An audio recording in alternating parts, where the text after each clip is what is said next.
So this video accompanies my lesson video. I'm just going to do more examples relating to quadrantal angles and trig functions.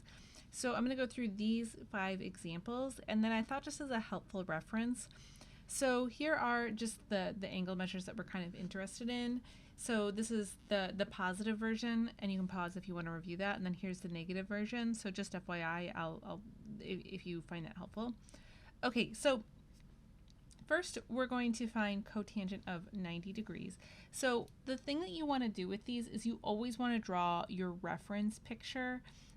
So in this case, here's my 90 degrees. So I'm talking about an angle that looks like this. You should always draw your reference. In a trig class, I think a lot of instructors would take off if you didn't do that. Okay, and so then we choose a point, and I talked about in the lesson video, I think the best point to choose is just like 1, like 0, 1, whatever includes 1. And okay, so now from here, I say that my y is equal to 1, and I treat this as if it were like a flat right triangle. I explained all that in the lesson video, so say my x is equal to 0. So then my r can be found by taking 0 squared plus 1 squared. So I get r is equal to the square root of 1, which just equals 1. So I'm just going to note that here, r equals 1. And so let me get rid of the rest of this. All right, so now I need to go ahead and find my cotangent. And I just have the quick reference here. So cotangent of theta is x over y. So you can pause and write this down if you need the reference. Okay, so I've got cotangent of theta, this is equal to x over y, and now I really have all the information that I need. So I didn't even have to find r in this case, I just did it. So my cotangent of theta is going to be x 0 over y, which is 1. So 0 over 1, so this just equals 0, and so there would be my cotangent. So you always want to draw that reference. Okay, so for my next one, I need to find secant of 180 degrees. So once again, I'm going to go ahead and just draw my little reference. And here's the angle. It's a straight angle. Okay, so once again, I'm going to just choose a point, and I'm going to choose the point -1, 0. And so I really use this point now to dictate the sides of this, like, I always think of it as like this like flat right triangle. That's the image I think of. However you want to think about it is fine. I talk about all that in the lesson video. So I have x is going to be equal to 1 and y is going to be equal to 0. And then my r, I think it goes without saying, r is always going to be equal to 1. So I don't have to duplicate that work here.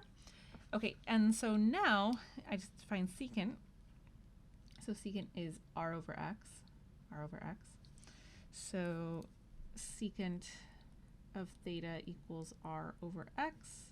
So in this case, this will be 1 over -1, so this will equal -1. So that's secant of 180 degrees. Okay, and so finally for C here, so I've got sine of -270 degrees. So I did draw this little reference picture in case you weren't sure how to interpret the negative.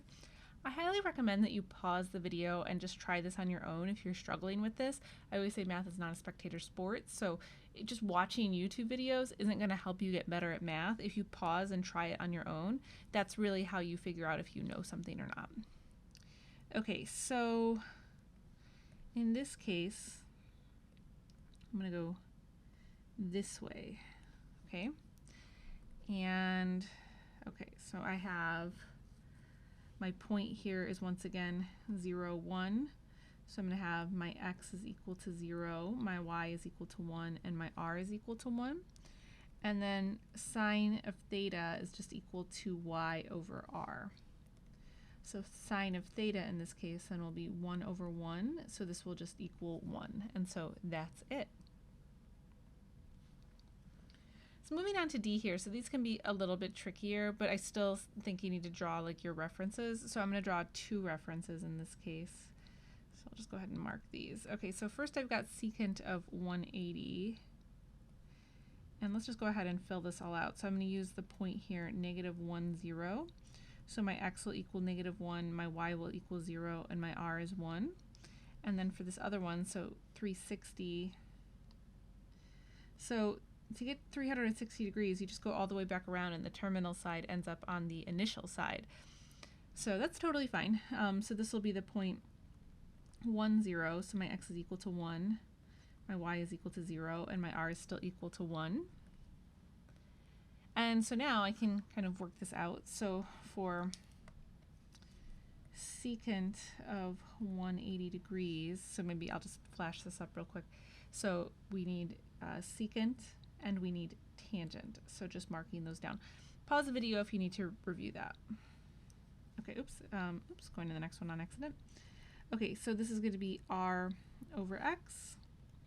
So the secant of 180 degrees, this is 1 over -1, so this will be -1. And then tangent of 360 degrees, this is y over x. So I've got tangent of 360 degrees. This is 0 over 1, so this just equals 0. So then I want to plug these values in here. So I have really 3 times -1 minus 2 times 0. So this will just equal -3. That's it for the answer.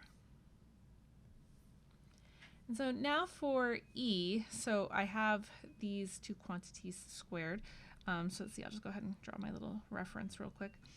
So in this case, I'm using, oh, I just have to draw one reference, my bad. Let me get rid of the other one. Okay, so I've got this point here, so this is my 0, 1. So my x is 0, my y is 1, and my r is 1. So sine of theta, just don't worry about the squared right now. So this is y over r, so this is 1 over 1, so this is just 1. And then cosine of theta, this is x over r, so this is going to be 0 over 1, so this is just going to equal 0. So now, when I have sine squared 90 degrees, the way I think of this is I take sine of 90 degrees. Oops, and I should have, my bad, let me write these as 90 degrees. 90 degrees. Okay, so I think of this actually as I find sine of 90 and then I square that, okay? Same thing for my cosine. This is how we want to interpret that mathematically. So this becomes really 1 squared minus 3 times 0 squared, so that just equals 1, and so that's it. And so that covers it for those examples, guys. Thanks for watching. I'll see you next time.